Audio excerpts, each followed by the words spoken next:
The 100B Mark III Pro Plus is an incremental update over the 100B Mark III that's available from Pixapro, and in this video I'm going to take you through all the things that have changed about it.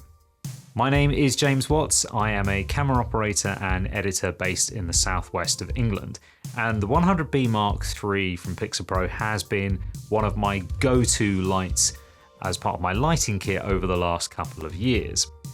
Sadly, due to an accident on set, the light was knocked over, which damaged the LCD screen. I sent it back to Pixapro for repair, and they actually replaced it with this new version of the light.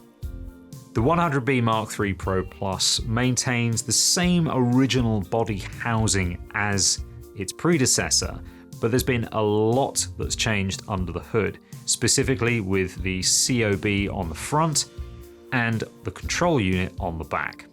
We now have a much tighter pattern of tungsten and daylight LEDs on the front as opposed to the previous one where it was just the daylight tungsten strip. The output of the light remains exactly the same as the previous version, which was measured at 11,000 lux at 1 meter using a standard 7-inch reflector. Not to be sneezed at. Like many Cobb lights, the Bones S-mount is compatible with a wide range of modifiers, and the updated chip means that it's actually now usable with a fresnel mount, whereas the previous version, it would do that split lighting and it didn't look good at all. The other most significant change is in the design of the control unit on the back of the light. The brightness and color temperature is now adjusted through a singular dial. On the previous version it was 2 dials, and this version of it with just the single dial where you click in and out is vastly superior to its previous model. And color temperature is adjustable from 3200 to 5600 Kelvin and is adjustable in 50-degree Kelvin increments. The 4 buttons on the back control the fan speed, your ability to switch between the special effects modes, and then a menu for wireless group control. The LCD screen now displays the fan speed and the wireless information group along the top. The handbrake design of the light actually remains the same as it was on the previous version.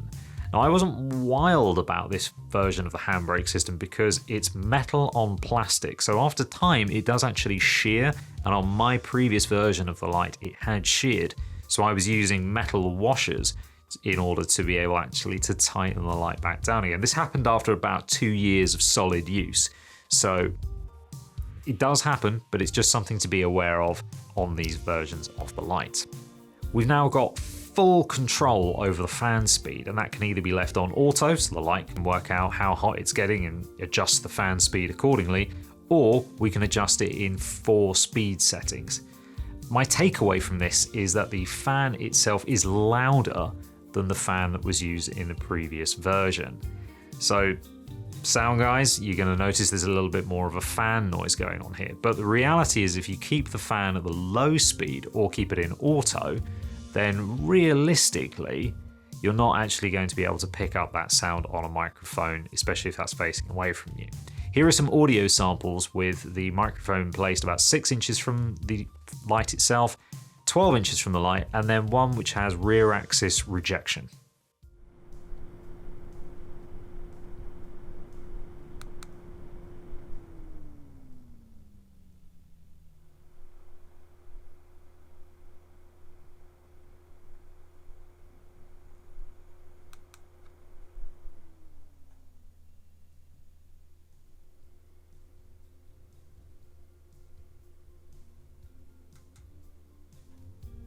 Another big change to the 100B Mark III Pro Plus is that the USB port on the back, which used to be for the wireless remote adapter, has been removed. Now, it's been removed so the light is now controllable via the Pixapro lighting app.